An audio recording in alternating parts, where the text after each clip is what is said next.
Te amo, Dios, tu amor nunca me falla, mi existir en tus manos está. Desde el momento en que despierto y hasta el anochecer, yo cantaré de la bondad de Dios.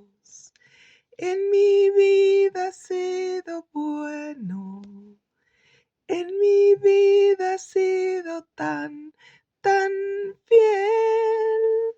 Con mi ser, con cada aliento, yo cantaré de la bondad de Dios.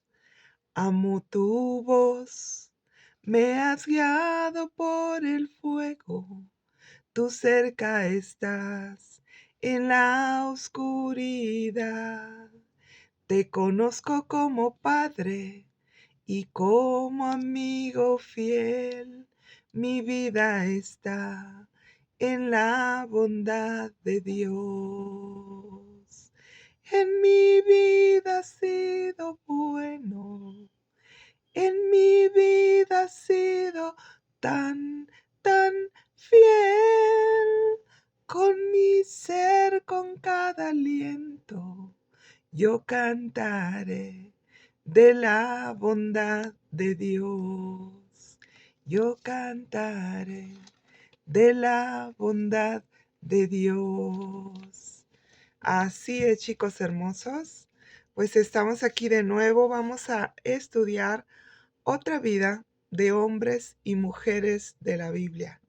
En esta ocasión, pues hoy vamos a ver a un personaje muy importante en la salvación de nuestro Señor Jesucristo, porque si no haya sido por esta persona, pues el plan del Señor no se lleva a cabo. Por lo tanto, vamos a ver la vida de Judas Iscariote. El simple hecho de escuchar el nombre de Judas Iscariote, pues a algunos nos da hasta como repulsión el nombre. No sé si se han fijado que en la palabra de Dios, después de la muerte de Cristo y las siguientes cartas hacia las iglesias y todo eso que hay en el Nuevo Testamento, no hay otro personaje que se llame Judas, o sea, no, nuevo no. Pero sí había otro en el momento en que el Señor elige a sus apóstoles, y este era Judas Tadeo, como que era un hombre muy usado. Pero más adelante ya no se vuelve a escuchar ese nombre de Judas. Y bueno, Judas Iscariote fue uno de los discípulos de Jesucristo, a quien Jesús escogió también para ser uno de sus apóstoles. Según los 4 evangelios canónicos, esto quiere decir que aunque usted escuche algún estudio fuera de los 4 evangelios canónicos, este sería un evangelio apócrifo. La palabra apócrifo significa que no va de acuerdo a las escrituras originales y tampoco pertenece a los cánones. Canon o canónico significa regla establecida por los primeros padres cristianos para dar fe y legalidad que un escrito fue sacado de las escrituras originales. Recordemos que las escrituras originales de la Biblia han sido escritas en el Antiguo Testamento en hebreo y en el Nuevo Testamento en el griego. Toda la Biblia fue inspirada por Dios y contiene 66 libros canónicos, es decir, legales y originales, que son en los que nos basamos para estudiar, enseñar y predicar los cristianos a nivel mundial. Existen otras Biblias que contienen además libros apócrifos, los cuales es bueno enseñar a la Grey cuáles son y por qué se duda de su procedencia verídica. Como ejemplo, existe en el mundo actualmente un evangelio de Judas, y este definitivamente es apócrifo, porque son solo 4 los evangelios corroborados por los cánones a través de los tiempos que son los principales evangelios que se encuentran en las Biblias. Estos son los que han sido revisados para leer y estudiar. Explico todo esto porque dice la Biblia que cualquiera que predique o enseñe otro evangelio, que no le creamos, porque de seguro viene del enemigo de Dios para desvirtuar a Dios, que aunque un ángel les predicara un evangelio distinto a estos 4 evangelios canónicos, por vida suya, no lo crean. En estos últimos tiempos se han escrito aberraciones de la vida de nuestro Señor Jesucristo, solo para confundir, y si fuese posible, también al pueblo de Dios. Pero gracias al Señor y a su Santo Espíritu que nos revela y guía a toda la verdad, por eso hay que estar muy atentos. Volviendo a la historia de Judas Iscariote, es bueno saber y mencionar que había otro Judas llamado Judas Tadeo. Este también entra entre los 12 apóstoles que el Señor llamó. 2 de ellos son llamados Judas, uno Tadeo y el otro Iscariote, que sería el que lo traicionó. Los padres de Judas Iscariote cuenta la historia que se llamaban Simón Iscariot y Ciborea Iscarot. Recuerden, chicos, que en otras partes del mundo y en otras culturas las personas solamente tienen un apellido, no 2 como nosotros. Y que cuando se casan estas personas, por lo regular la esposa deja el apellido paterno para adquirir el apellido de su esposo. Y así continúan su vida. Hago la observación porque alguien podría confundir que los padres de Judas, por llevar el mismo apellido, pudieran ser hermanos. Y no es así. La historia de Judas dice que él negó a sus padres, que nació en la región de Keriot en Israel, al norte de Israel.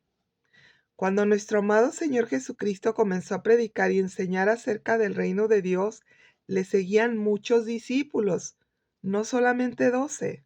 Eran muchas personas las que querían ser discípulos de nuestro Señor Jesucristo, y todos estaban escuchando sus mensajes y siguiéndolos. Pero Él decidió escoger solo 12 para dirigir su iglesia. Estos los llamó apóstoles. La palabra apóstol significa enviado. Dice la Biblia que el Señor, para elegir a los 12, oró toda la noche para escoger a estos hombres correctos. Recordemos que Jesús no hacía nada por su propia cuenta, solo lo que le decía su Padre. Esto está en Juan capítulo 5, versículo 30 al 47. Esto nos enseña a que nosotros también no deberemos de hacer nada si no lo dice la palabra de Dios, y no hacerlo por nuestra propia cuenta. Después de orar, a la mañana siguiente salió el Señor y fue que escogió, ordenó en el sacerdocio para Dios y les dio autoridad para ser apóstoles. Esto está en Marcos capítulo 3, versículo 14. También está en Lucas 6, capítulo 12 al 16. Y en Juan capítulo 15, 16. Los escogidos como apóstoles para dirigir la iglesia del Señor Jesucristo son Simón, el que llamó Pedro, Andrés, su hermano, Jacobo, Juan, hermano de Jacobo, apodados hijos del trueno, Felipe, Bartolomé, Mateo, que era recaudador de impuestos y que era un oficio despreciado por todos porque lo consideraban traidor por trabajar para el gobierno romano, oprimiendo al pueblo con los impuestos. Y Tomás, el incrédulo, y el 9, otro Jacobo, 10, otro Simón, pero este se llamaba Simón el Celote. ¿Qué significa celote? Celote era una secta que proponía resolver la situación de opresión política mediante una revolución para liberarse de la opresión romana. El apóstol número 11 es Judas, hermano de Jacobo, conocido por la religión como Judas Tadeo. Y el número 12 es Judas Iscariote, el que lo traicionó. Judas Iscariote nos enseña que el reconocer a alguien como hijo de Dios o como maestro no basta. Judas nos recuerda continuamente las terribles posibilidades que se esconden detrás de un corazón humano. Aunque llamó a Jesús maestro o rabí y caminó con él como un fiel discípulo, al final lo traicionó. La Biblia no registra que Judas haya reconocido a Jesús como el Mesías o como el Señor. Tristemente, como Judas, nos muestra que podemos afirmar lealtad a Jesús, pero con los hechos negarlo. Podemos decir que amamos a Jesús o que creemos verdaderamente que Él es el Salvador de la humanidad, pero secretamente dudar en el corazón que realmente seamos salvos o que vayamos a ir al cielo cuando moramos. El Evangelio de Jesucristo nos habla de ello. De hecho, el Evangelio de Jesucristo, Evangelio significa buenas noticias. Entonces, el Evangelio de Jesucristo es creer en Jesús, que por creer en Él seremos salvos y que iremos al cielo con Él. Dice la Biblia, el que cree en mí tiene vida eterna. San Juan capítulo 6, versículo 47 lo dice. Y muchos demás versículos nos afirman esta verdad. Si no, no se llamaría evangelio, no sería buenas noticias. ¿Cuáles son las buenas noticias para todos los que vivimos aquí en la tierra? Pues que tendremos vida eterna, una vida de felicidad, una vida de paz, una vida para siempre con nuestro Dios. Esa es una buena noticia. Si jamás creemos verdaderamente en Jesús como nuestro Señor y Salvador, entonces no seremos salvos y no tendremos vida eterna con Él. Y aunque vayamos al templo o tengamos un nombramiento como lo tuvo Judas el apóstol, nos perderemos de estar con el Señor para siempre. Mateo capítulo 7, versículo 22 y 23 dice: muchos me dirán aquel día, Señor, Señor, ¿no profetizamos en tu nombre? Y en tu nombre echamos fuera demonios, y en tu nombre hicimos muchos milagros. Versículo 23. Y entonces les declararé, nunca los conocí, apártense de mí, hacedores de maldad. Este sería el caso también de las personas que conocen a Jesús tan solo como un buen maestro o un iluminado, pero niegan que Jesús sea el único camino hacia Dios Padre. La tradición de Judas nos recuerda la magnitud de nuestra propia carnalidad. Cuando asistimos a la iglesia con regularidad y asentimos con el intelecto las enseñanzas de la Biblia acerca de Jesús, simplemente, pero en el corazón, Jesús no es el Rey ni el primero en nuestras vidas, pero tenemos en el corazón otro ídolo. Por ejemplo, puede ser un ídolo de nosotros mismos, o pudiera ser otra persona, o pudiera ser el dinero, lo que está en primer lugar en nuestro corazón. Entonces, lo que hacemos en el templo es solo levantar nuestros propios tronos y no el verdadero trono, que es el trono de Dios. Sea cual haya sido la razón del apóstol Judas Iscariote para entregar a Jesús, sabemos que el cúmulo de pecados enferma la mente de las personas, las enloquece y por eso pueden llegar a realizar crímenes tan horribles como lo fue la traición de Judas.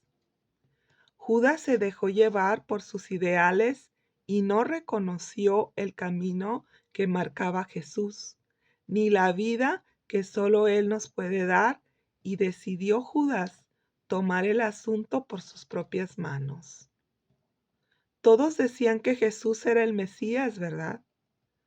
Pero pensaban que el Mesías era una especie de libertador político que los libraría de la opresión romana.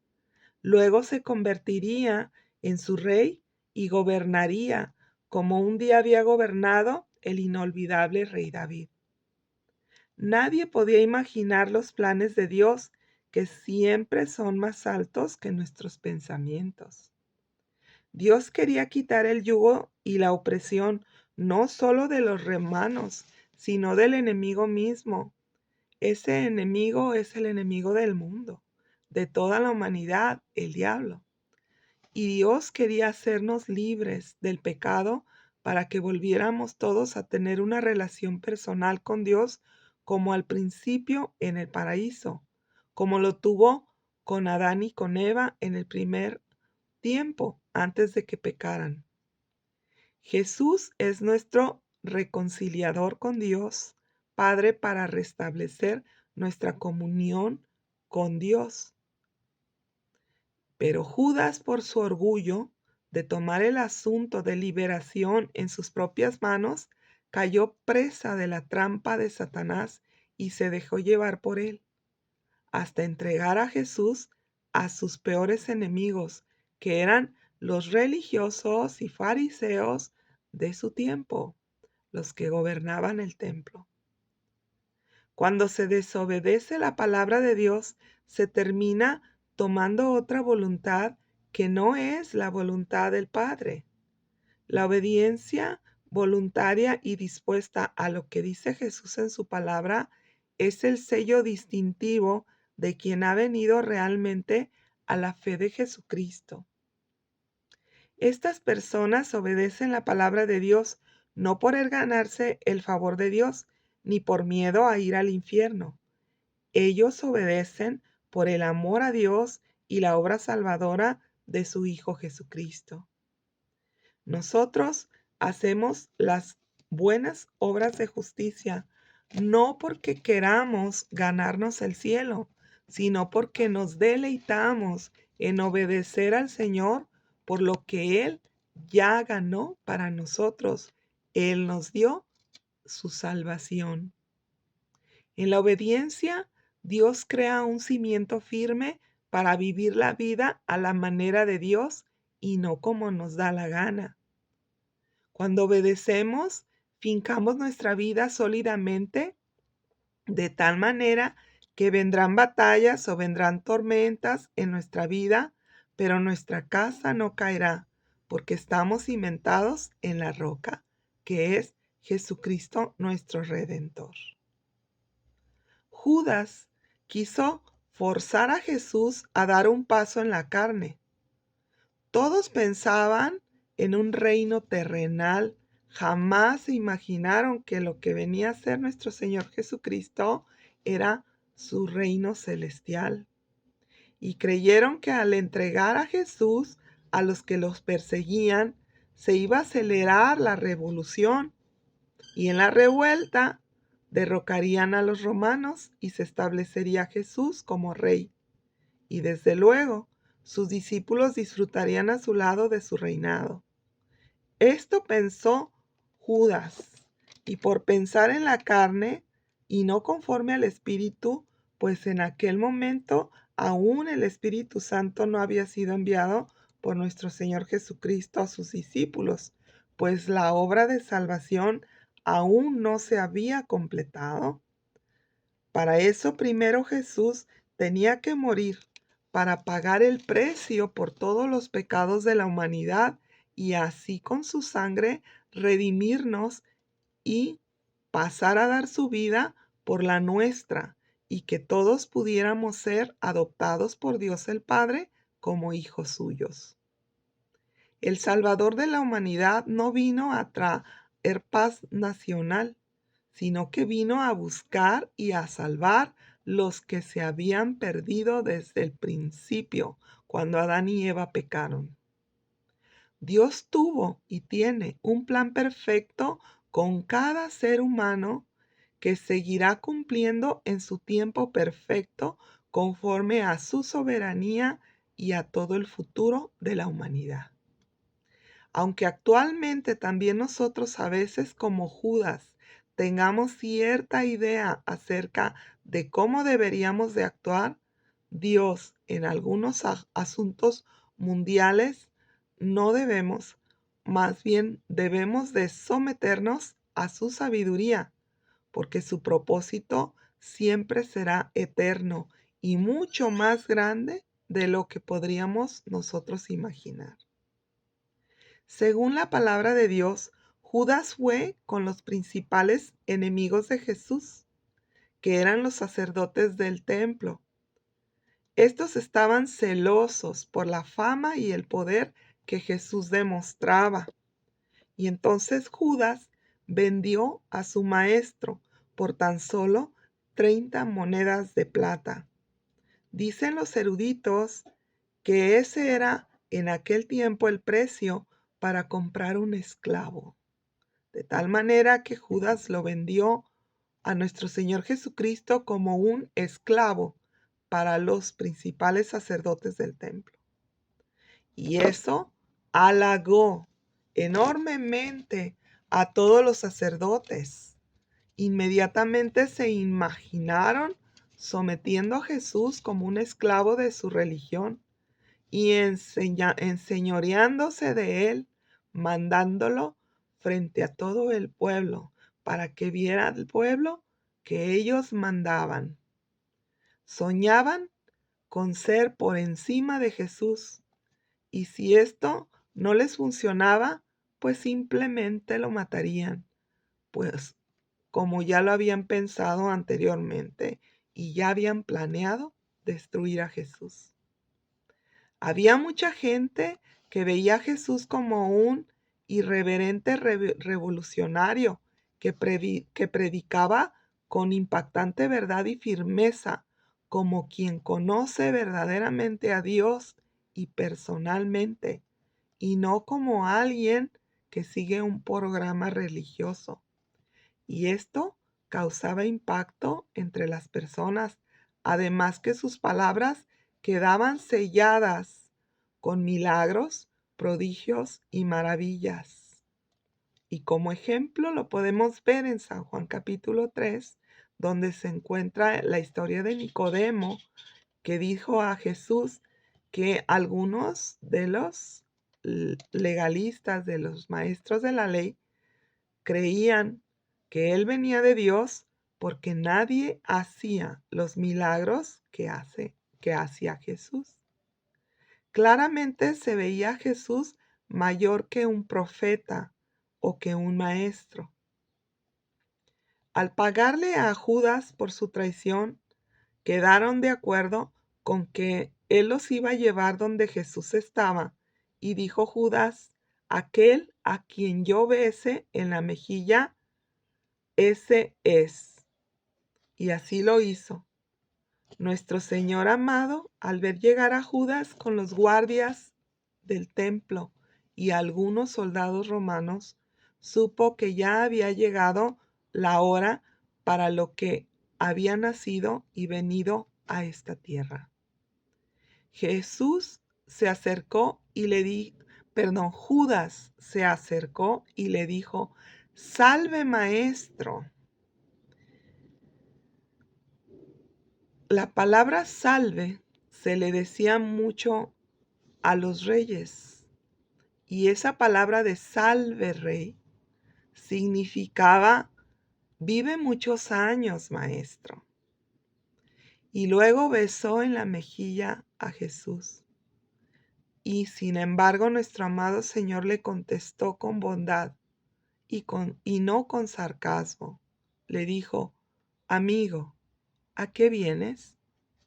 Y diciendo eso, todos le echaron la mano, causándole daño. Jesús dijo: ¿Como a ladrón han salido con espadas y con palos para prenderme? Cada día me sentaba con ustedes en el templo y no me prendieron. Y viendo Judas la brutalidad con que habían prendido a Jesús, se llenó su alma de culpa, mas no de arrepentimiento.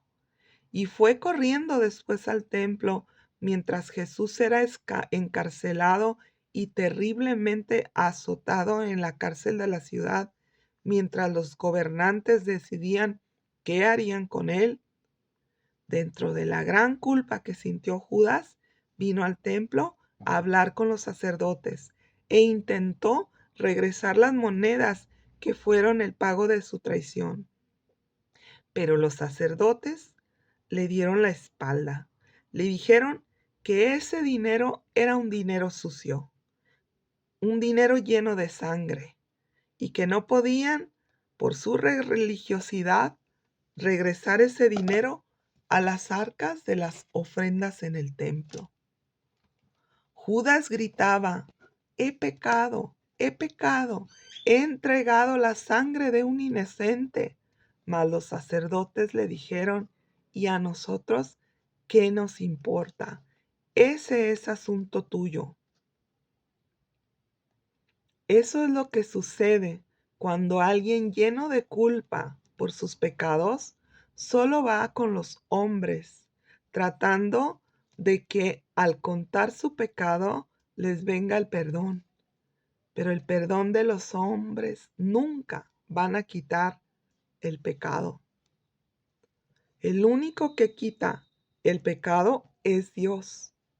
Él es más que suficiente para perdonarnos cualquier maldad.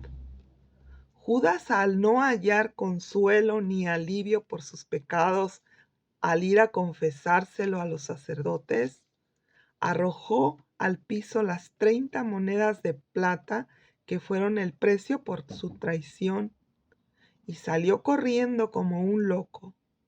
Y dice la tradición religiosa que con su propio cinturón de tela se ahorcó.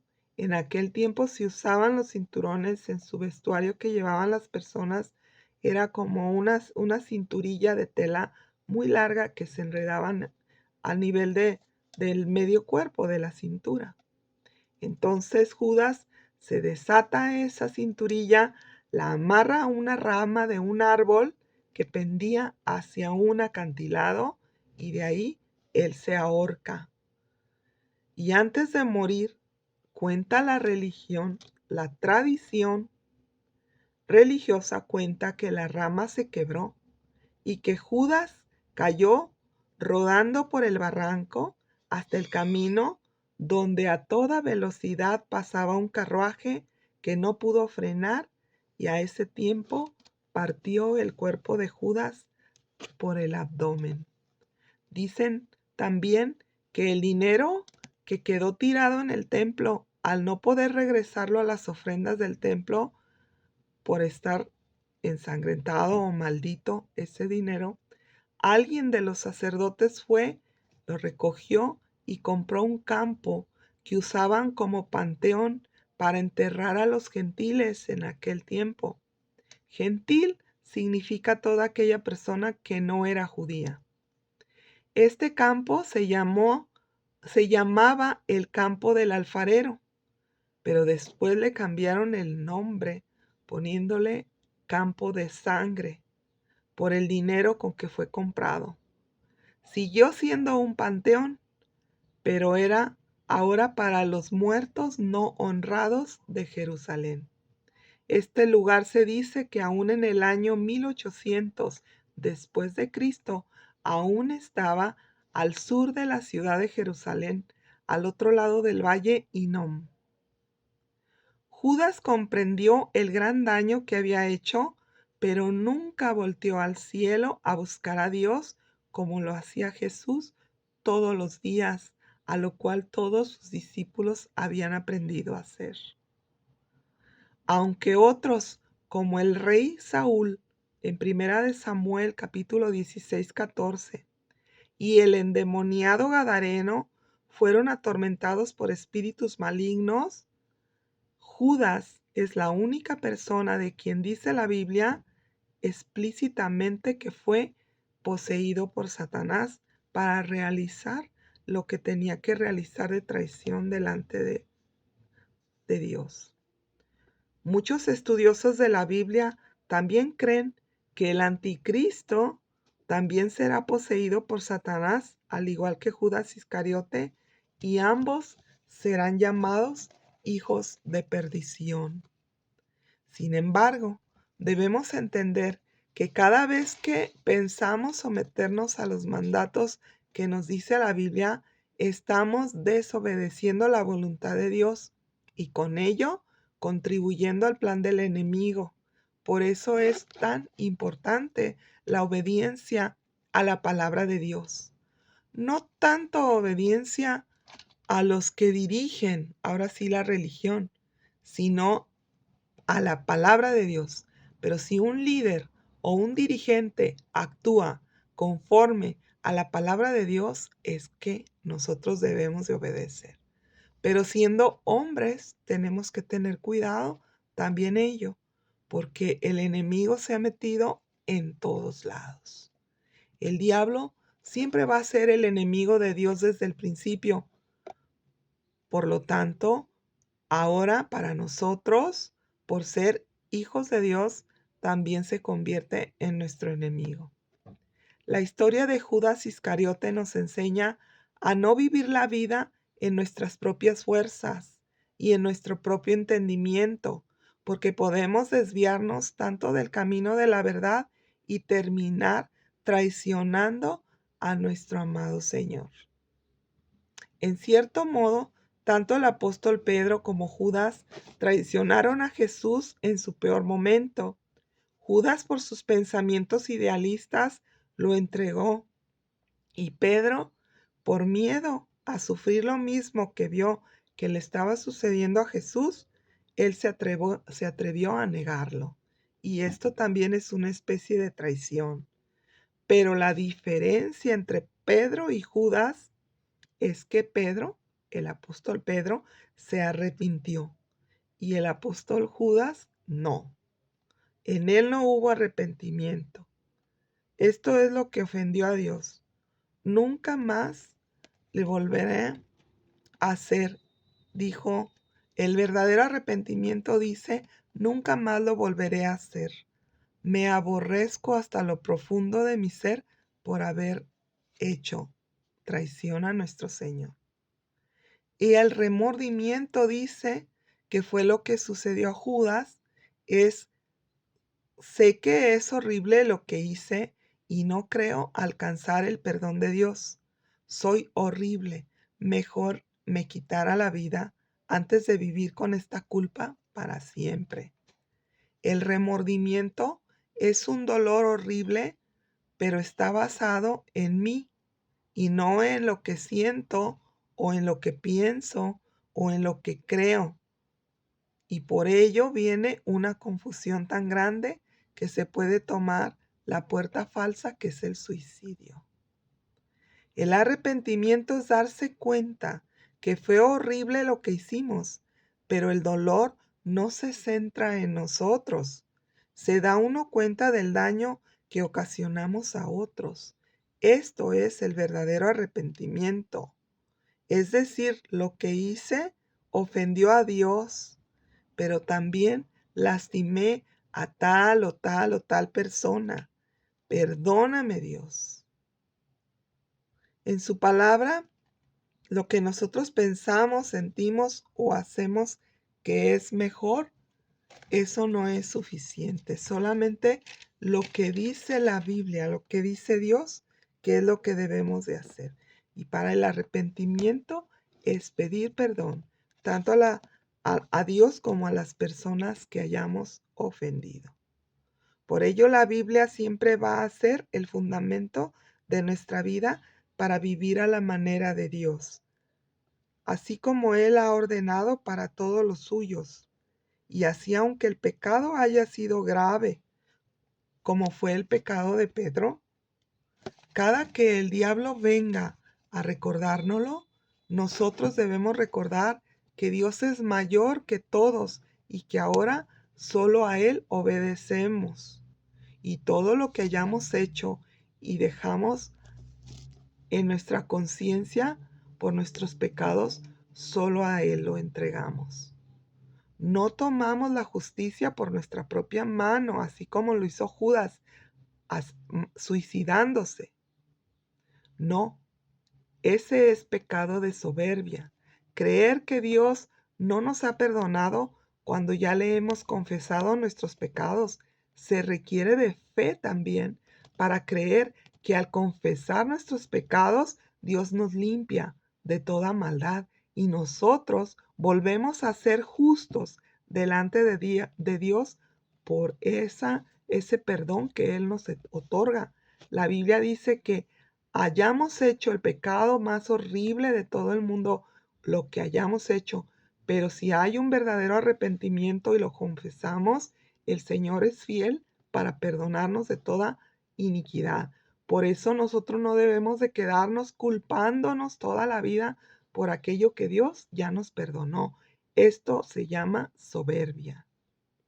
Y no es arrepentimiento tampoco si en el secreto de nuestro corazón hicimos daño a alguien y ofendimos a Dios, pero solo nos lamentamos diciendo, qué lástima que lo hicimos. Pero en el corazón también está otra parte que dice, me gustaría volverlo a vivir. Ese no es arrepentimiento. Y bueno, chicos, pues esto ha sido todo de esta historia. Espero les haya gustado, que podamos haber aprendido bastante de esta historia. Y bueno, oremos. Padre, por favor, quita de nosotros todo pecado de traición, de división, de falso arrepentimiento, de culpa, de falsa convicción de pecado. Tráenos a tu verdad, a la luz de tu palabra, que podamos conocerte más y conocer todo lo que dices para que haya un verdadero arrepentimiento. Y una vez confesados nuestros pecados, sabemos que tú eres fiel y justo para perdonarnos toda nuestra maldad y dejarnos tan limpios, dice tu palabra, como un algodón, tan blancos como la lana. Así dice tu palabra. Muchas gracias, Señor, porque creemos que tu sangre derramada en la cruz del Calvario fue suficiente para limpiarnos de toda maldad. Muchas gracias por habernos adoptado como hijos tuyos y que ahora creemos y afirmamos que vamos de camino al cielo. En el nombre de Jesús. Amén. Y bueno, chicos, pues no me puedo despedir. Si esta vez es la primera vez que ves un video como esto, la Biblia dice que hay fiesta en el cielo cuando un pecador se arrepiente. Si tú eres una persona que en este momento te has dado cuenta que eres pecador y te gustaría entregarle la vida a Cristo, pues vamos a hacer una oración. Esta se llama la oración de fe o la oración de entrega de tu vida a Jesús. Y bueno, repite conmigo, dile, Señor, en este momento te abro mi corazón para que tú entres y gobiernes mi vida. Reconozco que soy pecador y te pido perdón por todos mis pecados desde que nací en esta tierra. Te pido que los quites de mí y los eches fuera. Yo creo que Jesucristo es tu Hijo y que vino a esta tierra para salvarme personalmente. Creo que murió y que también resucitó, venciendo así a la muerte. Y por eso hoy yo tengo la vida eterna. Y viviré con Jesús para siempre en el cielo. Señor, por favor, dame de tu Santo Espíritu para que me enseñe todas las cosas que deba de saber y para que me ayude a mantenerme en el camino de Cristo hasta llegar al cielo. Te lo pedimos en el precioso nombre de Jesucristo, nuestro Señor. Si usted hizo esta oración por primera vez, yo lo felicito. Le recomiendo asistir a una congregación cristiana donde se predique todo el Evangelio, se enseñe toda la Biblia. Y bueno, también si tiene una Biblia en su casa, puede comenzar a leerla desde hoy. Le recomiendo el Evangelio de San Juan por ser un evangelio que explica claramente y sencillamente todo lo que Jesús vino a hacer en esta tierra. Y bueno, les despido con esta bendición.